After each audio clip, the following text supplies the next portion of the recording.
Summary of the Red-Headed League by Sir Arthur Conan Doyle. Chapter 1. One day, Dr. Watson visited his friend Sherlock Holmes at his home in London. When he arrived, Sherlock Holmes was talking to a man in his living room. The man's name was Mr. Jabez Wilson. Mr. Wilson knew that Holmes was a famous detective who could solve crimes, and he wanted him to solve a mystery. While Mr. Wilson was talking, Holmes looked at him carefully. He looked at Mr. Wilson's face, his hands, and his clothes. He worked out that Mr. Wilson used to be a labourer, that he visited China in the past, and that he did a lot of writing. When Sherlock Holmes told Mr. Wilson this information, he was very surprised, because everything Sherlock Holmes said was true. Mr. Wilson decided that Holmes must be a wonderful detective. Mr. Wilson started telling Holmes his story. He had a small shop in London where he worked with his assistant, Vincent Spaulding. Not many people visited Mr. Wilson's shop, and he wasn't a rich man. One day, Mr. Spaulding showed him an advert in the newspaper for a job with the Red-Headed League. The Red-Headed League found jobs for men with red hair. Mr. Spaulding wanted Mr. Wilson to ask about the job because Mr. Wilson had red hair and the job was only a few hours a week. The money could really help Mr. Wilson and his small shop. That afternoon, Mr. Spaulding took Mr. Wilson to the Red-Headed League.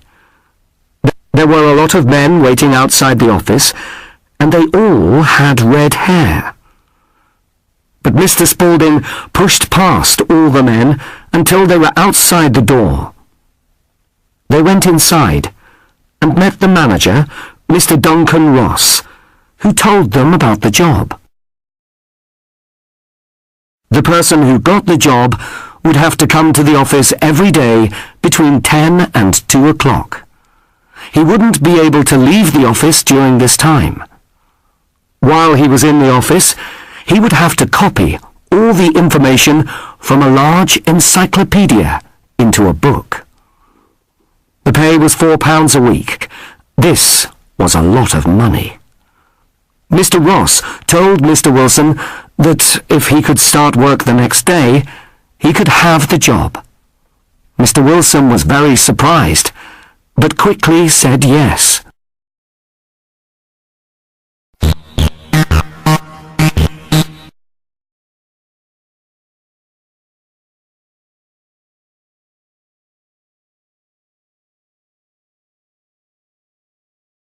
Chapter 2.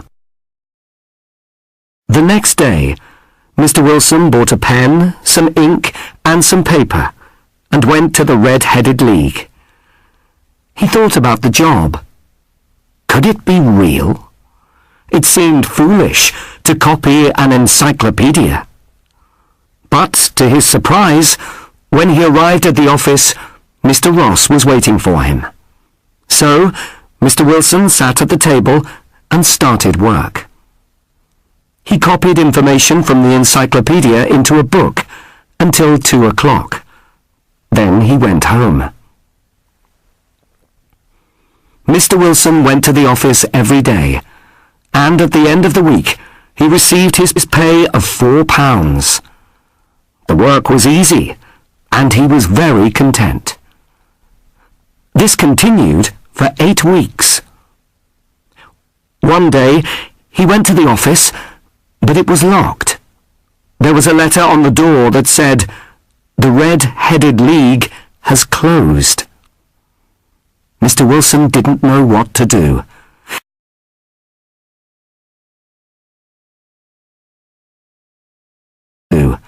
He asked the landlord why the office was closed, but the landlord said that he didn't know. He said that he didn't know Mr. Ross or the Red-Headed League? It was a mystery, and Mr. Wilson wanted Sherlock Holmes to solve it. Holmes asked Mr. Wilson some questions about his assistant, Mr. Spaulding. After Mr. Wilson left, Holmes asked Dr. Watson to go to a violin concert with him that evening. On the way, they could go past Mr. Wilson's shop. When they arrived, Holmes walked up to the shop and hit the ground with his walking stick 3 or 4 times. Dr. Watson thought this was very unusual. Then Holmes knocked on the shop door. A young man answered, and Holmes asked him how to get to the concert. "Did you knock on the door so that you could see the young man who works for Mr. Wilson?" asked Dr. Watson. "No. I didn't want to see the man. I wanted to see the knees of his trousers," replied Holmes. Dr. Watson thought that was a very unusual answer. He didn't understand. But Holmes didn't explain.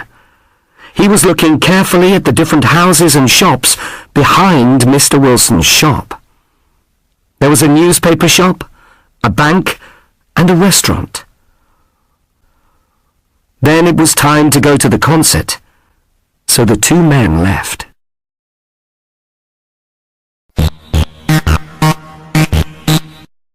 Chapter 3. After the violin concert, Sherlock Holmes told Dr. Watson that he had to see someone before he went home.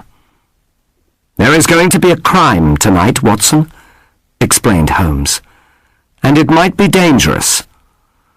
Meet me at 221B Baker Street at 10 o'clock.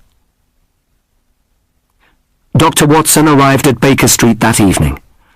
Holmes was talking to Peter Jones, who was the most important policeman in London, and a man called Mr. Merryweather. Holmes explained to Watson that they hoped to catch a famous thief called John Clay that night. The 4 men got into 2 taxis. While they were travelling, Holmes told Dr. Watson that Mr. Merryweather was the manager of the bank behind Mr. Wilson's shop. The taxis were taking them to Mr. Merryweather's bank. When they arrived, Mr. Merryweather took them into the bank and down into the cellar. It was dark inside the cellar, and there were a lot of large boxes.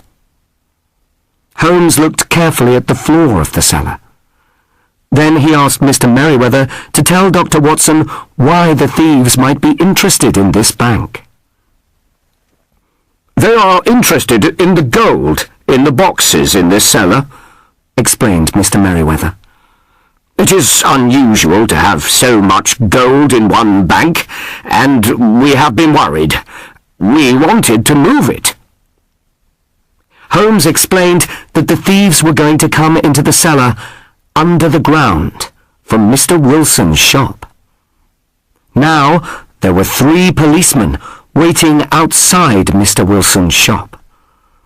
Holmes and the 3 men were waiting inside the cellar. The thieves wouldn't be able to escape. Holmes turned out the light, and the 4 men waited for the thieves to arrive. After about an hour, the men saw something. One of the large square stones in the floor started to move.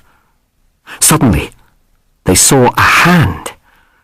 The hand slowly moved the stone up and to the right. Then a young man climbed out of the hole and into the cellar. When the young man stood up, Holmes quickly grabbed his arm. It was John Clay. "John Clay, your red-headed idea was a good one, but we've caught you," said Holmes.